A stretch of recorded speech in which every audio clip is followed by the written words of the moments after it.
नमस्ते मित्रांनो, मी आपल्या सर्वांचा पत्रकार मित्र तुषार धुमाळ. मित्रांनो, आपण आलो आहोत पुणे जिल्ह्यातील बारामती तालुक्यातील लोणी भापकर या ठिकाणी. मित्रांनो, लोणी भापकर या ठिकाणी रमेश भापकर हे जे शेतकरी आहेत त्यांच्या गोठ्यावर आलेलो आहोत. मित्रांनो, या गोठ्यावरती एक दुर्मिळ अशी घटना घडलेली आहे. त्यांच्या जर्सी गाईनं 3 वासरांना जन्म दिलेला आहे. याच्याविषयी आपण या व्हिडिओच्या माध्यमातून त्यांची प्रतिक्रिया जाणून घेणार आहोत. चला तर आपल्या समवेत बारामती तालुक्यातील लोणी भापकर येथील प्रगतशील शेतकरी रमेश दादा भापकर आहेत. दादा नमस्ते. काय सांगाल? प्रथमतः प्रेक्षकांना आपला परिचय द्या. नमस्कार, मी रमेश रघुनाथ भापकर, लोणी भापकर, तालुका बारामती, जिल्हा पुणे. बरं, काय सांगाल? दुर्मिळ घटना घडलेली आहे तुमच्या गोठ्यावर. तर तुमच्या जर्सी गाईनं 3 वासरांना जन्म दिला आहे. तर ही घटना कधी घडली? कालच्याला सकाळी 7 वाजता गाय पहिलं वासरू वेली. बरं. नंतर थोड्या वेळाने एक अर्ध्या तासाने दुसरं वासरू झालं. आम्हाला वाटलं की आता 2च वासरा ही होईल, पण नंतर एक अर्ध्या तासाने तिसरं वासरू झालं. बरं. त्यामध्ये 1 कालवड आणि 2 खोंड झाली. बरं, 2 खोंड झाली. बरं दादा, आनंद कसा आहे? आणि ही दुर्मिळ घटना पहिल्यांदाच बारामती तालुक्यामध्ये घडली, काय सांगाल? आम्ही पहिल्यांदाच म्हणजे बघितली बी ऐकली बी. असे 2 वासरं होत्यात, पण शक्यतो करून 3 वासरं होत नाही असं आम्हाला बी माहिती आहे. ही निसर्गाची किमया आहे. बरं, ह्या गाईचं वेत कितवं आहे? दुसरं वेत आहे. दुसरं वेत आहे. नाव काय गाईचं ठेवलंय का? काय नाव? नाव ठेवलंय ना. काय नाव ठेवलंय? जाबर म्हणून नाव ठेवलेलं तिला. बरं, जाबर म्हणून का ठेवलं ना? मोठी गाय आहे एकदम. मोठी गाय. दुधाला बी पहिल्या त्याला 32 लिटर दूध दिलेलं आहे. बरं, दोन्ही टायमाचं मिळून? दोन्ही टायमाच मिळून. बरं दादा, काय सांगाल? तुम्ही ह्या भागातले प्रगतशील शेतकरी आहात. किती एकर क्षेत्र आहे? 7 एकर क्षेत्र आहे. बरं, पूर्ण बाग आहे ती? पूर्ण बाग आहे ती, पण पावसाळ्यावर अवलंबून आहे. पावसाळ्यावरती म्हणजे वीर बाग आहेत केले? वीर बाग आहेत. बरं, आणि आता त्या सगळ्या क्षेत्रामध्ये कशा पद्धतीची पिकं घेतली जातात? काय ऊस आहे, मका, बरं, ज्वारी, बाजरी आपली. बरं. गुरांच्या चाऱ्यासाठी मका हे पीक महत्वाचं घेतलं जातं. किती साधारणतः पीक घेतलं जातं गुरांच्या चाऱ्यासाठी? किती एकर क्षेत्र राखीव ठेवलंय? 4 एकर. 4 एकर. काय काय प्रामुख्याने पीक घेतलं जातंय? म्हणजे मकाचंच प्रामुख्याने पीक घेतलं जातं. आपल्याकडे दूध व्यवसाय असल्यामुळे आम्हाला मक्याचं उत्पन्न महत्वाचं आहे. दादा, मी इथं आलो, कॅरी गाडी, पिकअप गाडी, बऱ्याच दुधाच्या किटल्या आहेत. काय सांगाल? म्हणजे काय व्यवसाय का आपला निश्चित? म्हणजे काय 2019 पासून आम्ही ही व्यवसाय चालू केला. कारण कोरोना आल्यामुळं आपल्याला बाहेर पडता येत नव्हतं. त्यामुळं गाय पहिल्यांदा 2019 साली गाया 2 विकत आणल्या. बरं. त्याच्यापासून जवळजवळ 7-8 गाय आम्ही तयार केल्या. बरं, तुमचं स्वतःचं किती दूध कलेक्शन आहे? आता आहे की 70 लिटर आहे स्वतःच. मग एवढ्या किटल्या आणि हे सगळं कसं काय? हे दुसरी आपण दूध कलेक्शन करतो. बरं, दूध डेअरी. दूध डेअरी स्वतःची. काय नाव? भैरवनाथ. भैरवनाथ दूध संकलन, लोणी भापकर. बरं, लोणी भापकर. आणि ती दूध कुठे जातं पुढं? नंदन, बारामतीला. सहकारी संघ. सहकारी संघामध्ये. दादा, ह्या 3 वासरांची कशी काळजी घेताय? 3 वासरांची काळजी म्हणजे गायचं सकाळी संध्याकाळी दूध काढल्यानंतर त्यांना बाटलीने 1.5 लिटर दूध पाजले जातं. बरं, 1.5 लिटर दूध पाजलं जातं एक टायमाला. बरं, ही अशी दुर्मिळ घटना घडली. ही घटना ज्यावेळेस गावामध्ये परिसरामध्ये माहिती झाली त्यानंतरनं या ठिकाणी कोण कोण गाईला आणि वासरांना बघायला येत आहे? विजय गोलांडे पत्रकार आलते बघाय, बरेचसे लोक आलते इथं, म्हणजे गावातले बी.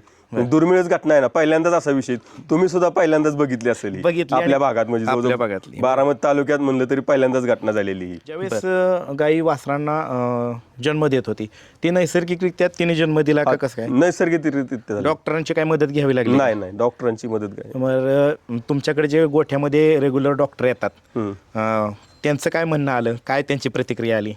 नाही, त्यांचं म्हणणं आलं की म्हणजे त्यांनीच गायला सिमेंट भरलं होतं. बरं, 9 महिने झाले. क्वालिटी कुठली होती? नाव सिमेंटची क्वालिटी कशी होती? सिमेंटची क्वालिटी चांगल्या प्रकारचं सिमेंट होतं. बरं. आणि मग आता त्या डॉक्टरांची प्रतिक्रिया काय म्हणाली ते? नाही, म्हणजे त्यांना बी म्हणजे आश्चर्यच वाटलं. त्यांना बी माहिती नव्हतं ते बाबा असं होईल म्हणून. पहिल्यांदाच घटना त्यांच्या हातून बी घडलेली. सागर डोपरे म्हणून कंटिन्यू पहिल्यापासून आमच्याकडे डॉक्टर आहेत. 2019 पासून जसा व्यवसाय चालू केलाय तसे तेच आहेत. बरं, इतर पशुपालकां मित्रांना तुम्ही यातून काय संदेश द्याल? कारण की तुमचं स्वतः तुम्ही दूध व्यावसायिक आहात, दुग्ध व्यवसाय आहे, त्याचबरोबर तुमचं दूध संकलनही आहे. 2000 लिटर दूध संकलन करता.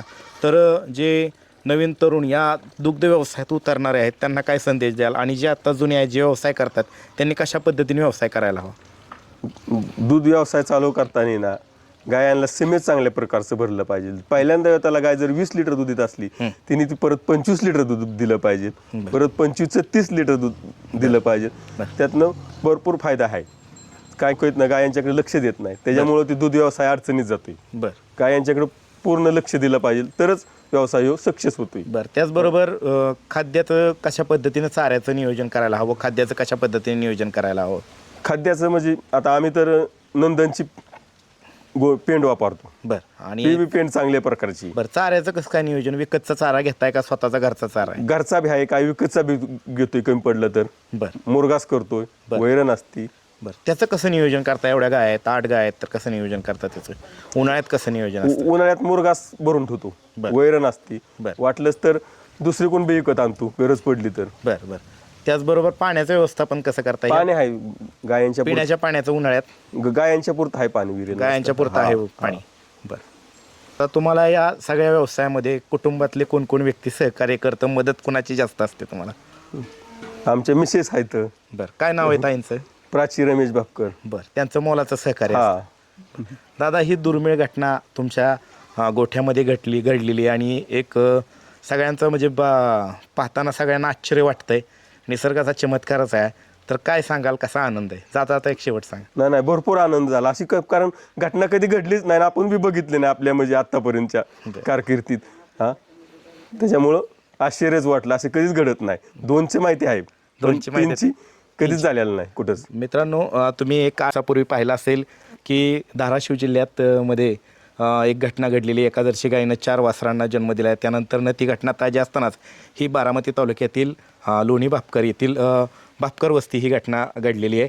अतिशय दुर्मिळ घटना घडलेली आहे. चालतंय, धन्यवाद दादा. नमस्कार. नाव काय तुमचं? पांडुरंग माने भापकर. आणि वय किती? 75 आहे. तुम्ही पण दूध व्यवसायच करत होता का पहिला? काय सांगाल तुमच्या? पहिलं शेती काम करतो, आता पोरं करायला म्हणजे पोरांनी दूध व्यवसाय चालू केला. दादा, तुमचं वय वर्ष 75 आहे. किती सालातला जन्म आहे? काय तरी 52 का काय. शाळा किती शिकला दादा? निमित्त झाली 4थी झाली वय. ही तुमच्या गोठ्यावरती दुर्मिळ घटना घडलेली आहे. सगळेजण आश्चर्य व्यक्त करतात. जर्सी गाईनं 3 वासरांना जन्म दिलाय. तर काय सांगाल त्याच्याविषयी? आता काय सांगायचं, हे आम्ही नवीनच पाहतोय. नवीनच कधीच नव्हतं असलं पाहिलं म्हणजे. पण आश्चर्य व्यक्त होत आहे सगळीकडनं. बरीच लोक बघायला येतात. म्हणजे कधीच नव्हतं ना असं झालं, बघितलं नव्हतं. त्याच्यामुळे आश्चर्य वाटतंय. ज्यावेळेस तुम्हाला समजलं की गायीने 3रं वासरू पण दिलंय, मग काय त्यावेळेस काय? बरोबर. तुम्ही कधी हयातीत बघितलं का अशा घटना? नाही ना, काय बघितली, आजच बघितली. चालतंय. तुम्ही